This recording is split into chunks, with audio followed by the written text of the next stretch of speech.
दोस्तों, हमारे जीवन और मृत्यु के बीच की डोर हमारे नाक से बहती सांस ही है। जब तक ये सांस है, जीवन है, और इस डोर का टूट जाना ही मृत्यु है। क्योंकि इस सांस में जीवन है, इसलिए यह सांस अपने आप में ही अनेक रहस्य छुपाए हुए है। इसी सांस में न केवल स्वास्थ्य का खजाना छुपा है, बल्कि जीवन के हर छोटे बड़े कार्यों की सफलता के लिए यह सांस हमें अपनी भाषा में कुछ न कुछ कहता रहता है, जिसका एक पूरा विज्ञान है। इसको स्वर विज्ञान कहा जाता है। इस विज्ञान के आधार से नाक में दोनों छिद्रों से बहता श्वास स्वर कहलाता है। बाएं नासिका में चंद्र स्वर और दाहिनी नासिका में सूर्य स्वर बहता है। चंद्र स्वर में ईड़ा नाड़ी होती है। यह स्वर ठंडी प्रकृति का होता है। जब सांस इससे जाता आता है, तब शरीर में ठंडकपन आती है। यह स्वर हमारे दाएं मस्तिष्क को सक्रिय करता है। जबकि सूर्य स्वर में पिंगला नाड़ी होती है। यह स्वर गर्म प्रकृति का होता है। जब सांस दाएं से आता जाता है, तब शरीर में गर्मी आती है। यह स्वर बाएं मस्तिष्क को सक्रिय करता है। सुबह उठने के बाद लगभग 2.5 घड़ी यानी 1 घंटे तक एक स्वर चलता है और फिर यह स्वर शरीर की आवश्यकता के अनुसार अपने आप बदल जाता है और जो सांस अभी बाईं नाक से आ रही है वो दाएं से बहने लगती है। यह स्वर परिवर्तन बड़ी बारीकी से होता है। साधारण व्यक्ति को इसका एहसास तक नहीं हो पाता है। जब स्वर बदलता है तब कुछ देर के लिए ऊर्जा मस्तिष्क के मध्य भाग में बहने लगती है। उस समय ऐसा लगता है कि मानो दोनों स्वर चल रहे हों। इस स्वर परिवर्तन के समय एक तीसरी नाड़ी चलने लगती है, जिसको सुषुम्ना नाड़ी कहते हैं। यह नाड़ी आध्यात्मिक दृष्टि से बड़ी महत्वपूर्ण होती है। यह मध्य नाड़ी चक्रों में बहती ऊर्जा को ऊर्ध्वगामी करती है। यह स्वर कुछ समय लगभग 3 से 4 मिनट के लिए ही होता है। जब यह स्वर चलता है तब व्यक्ति में हल्कापन व मन की शांति का अनुभव होने लगता है। ध्यान में बैठने और पहाड़ों पर सुषुम्ना नाड़ी ज्यादा चलती है।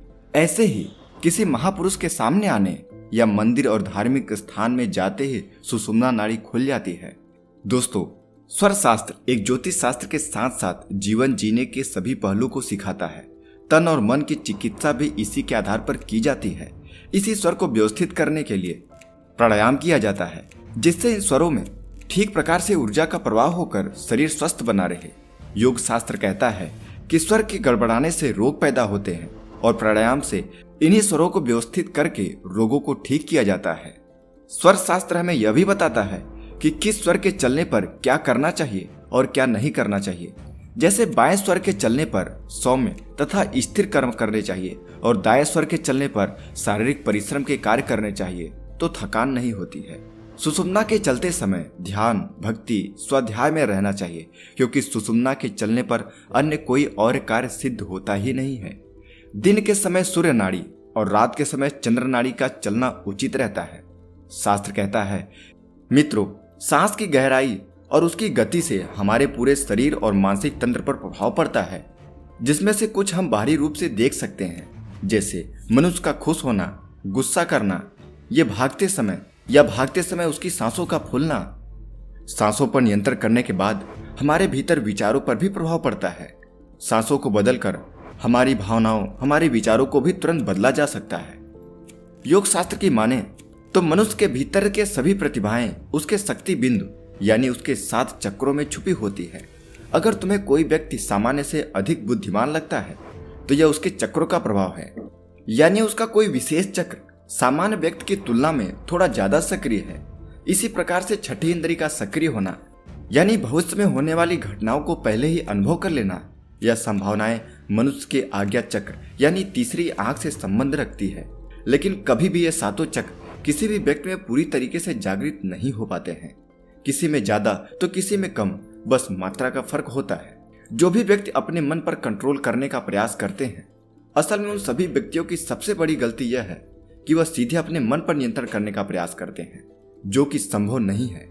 ऐसे व्यक्ति को सबसे पहले अपने सांसों पर नियंत्रण करने का प्रयास करना चाहिए। मन खुद ब खुद नियंत्रित हो जाता है। हम इंसान अपनी 5 इंद्रियों आंख, कान, नाक, जीभ, त्वचा, इन सभी के माध्यम से जीवन को महसूस कर पाते हैं। लेकिन ऐसे बहुत से सूक्ष्म राज और आयाम हैं जिन्हें यह हमारी 5 इंद्रियां नहीं पकड़ पाती हैं। उदाहरण के लिए, जितने सूक्ष्म सुगंध को पकड़ और महसूस कर सकता है वो एक साधारण इंसान नहीं कर पाता। एक बिल्ली किसी भी अनहोनी को पहले ही महसूस कर लेती है। एक गिद्ध जो कि बहुत ही ऊंचाई से जमीन पर चलने वाले छोटे छोटे जीवों को भी देख लेता है। साथ ही बंदर और ऐसे बहुत से पक्षी हैं जो किसी भी प्राकृतिक आपदा जैसे भूकंप, ग्रहण, समुद्री तूफान आदि के आने से पहले ही उसके कंपन को महसूस कर लेते हैं और घटना घटने से पहले ही सुरक्षित जगह देखकर खुद को छुपा लेते हैं। इन घटनाओं के कंपन को मनुष्य नहीं पकड़ पाता। तो इस बात से हमें पता चलता है कि हमारे आसपास ऐसे बहुत से कंपन और तरंगे हैं जिन्हें हमारी ये पांचों इंद्रियां नहीं पकड़ सकती, लेकिन कुछ जीव जंतु इन्हें पकड़ और समझ सकते हैं। उन पशु पक्षियों की यह संभावनाएं हमें मिल जाए तो हम एक अद्भुत मनुष्य बन सकते हैं। और क्योंकि हर जीव जंतु के सांसों की संख्या और उसके लेने का तरीका अलग अलग होता है, इसलिए उन सब में संभावनाएं भी अलग अलग होती हैं। और अगर हम अपने अंदर ऐसी कुछ अलौकिक विशेषताओं को पाना चाहते हैं तो अभ्यास के माध्यम से हमें अपनी सांसों की संख्या को कम करना होगा और उस स्तर तक ले जाना होगा।